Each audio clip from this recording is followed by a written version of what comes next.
am not Epstein's victim. I am my husband's victim. Epstein did not introduce me to Donald Trump. Numerous fake images and statements about Epstein and me have been circulating on social media for years now. This is the same speech he gave her after Stormy Daniels. She's just regurgitating it. The undeniable reality concerning the American political and social elite is that their most fiercely guarded secrets always have an expiration date. For years, the world waited for the other shoe to drop regarding the horrific, sprawling criminal enterprise of disgraced financier Jeffrey Epstein. The rumors had circulated for decades, whispered in the gilded halls of power, but the concrete proof always seemed locked away behind legal barriers and bureaucratic delay. Recently, however, a massive update changed everything. More than 47,000 documents that had mysteriously vanished from a government website were finally released after pressure from Congress and the passage of the Epstein Files Transparency Act. The Justice Department published the missing files, including transcripts of accusers' interviews, and the internet erupted almost instantly. The revelations quickly became a bipartisan nightmare. Names from politics, business, and royalty surfaced throughout the documents, exposing a network far more extensive than many had assumed. Last night, all of a sudden, Trump reversed course completely. He wrote, as I said on Friday night to the fake news media, House Republicans should vote to release the Epstein files because we have nothing to hide. We have nothing to hide. I have some bad news. There's no we. It's just you, bro.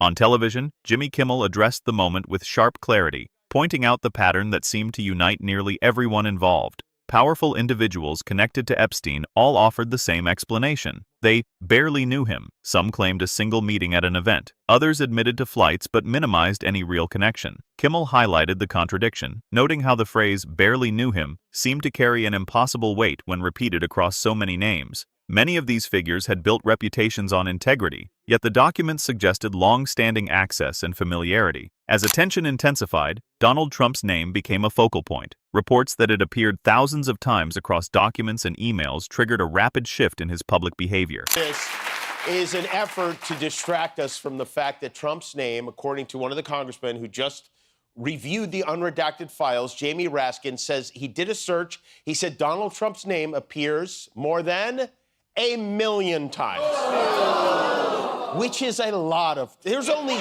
3 million pages in the whole. That's more than Harry Potter gets mentioned in all 7 Harry Potter books. Rather than addressing the situation directly, Trump began flooding the media with new headlines. Lawsuits targeting institutions like the IRS, Harvard University, and major newspapers appeared in quick succession, dominating coverage. The strategy appeared calculated, overwhelmed the narrative. By introducing multiple controversies at once, the original issue risked being buried under noise. As debates expanded, the Epstein story began competing with a growing list of legal and political battles. Meanwhile, Melania Trump's public appearances added another dimension. Standing beside her husband, she maintained composure but projected visible strain. A rare statement denying any connection to Epstein or Maxwell underscored the pressure surrounding the situation. The contrast between aggressive legal responses and her reserved presence became increasingly noticeable. This pattern of deflection reflects a broader response from powerful circles. Instead of transparency, the initial reaction was consolidation, legal barriers, public denials, and attacks on critics.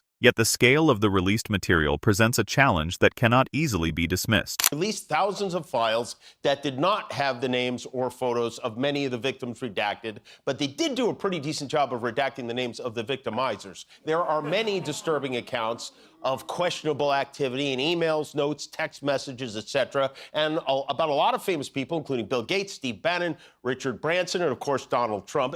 Tens of thousands of pages now exist as a digital record, forming a persistent archive of associations. Even as attention shifts toward new controversies, the underlying data remains accessible. It contradicts carefully maintained public images and raises questions that continue to demand answers. The barely knew him defense weakens under the accumulation of records, testimonies, and repeated connections. Trump can try to sue the IRS, he can attack Jimmy Kimmel on social media, and he can scream fake news into the void, but the documents are finally out. The storm has officially made landfall, and no amount of distraction can wash away the historical receipts. The barely knew him defense is crumbling under the weight of thousands of data points, flight manifests, and sworn testimonies that suggest a much more integrated social web than any of these figures are willing to admit. If you believe that absolute accountability must apply to every single billionaire, politician, and royal named in these horrific files, please smash that like button and subscribe to the channel right now. We must keep demanding the unvarnished truth, no matter whose political legacy it destroys. Drop a comment below and tell me, do you think the Epstein files will finally shatter the illusion for his loyal supporters? Or will they blindly continue to believe the barely knew him excuse forever? Stay vigilant, keep asking the hard questions, and I will see you in the next breakdown.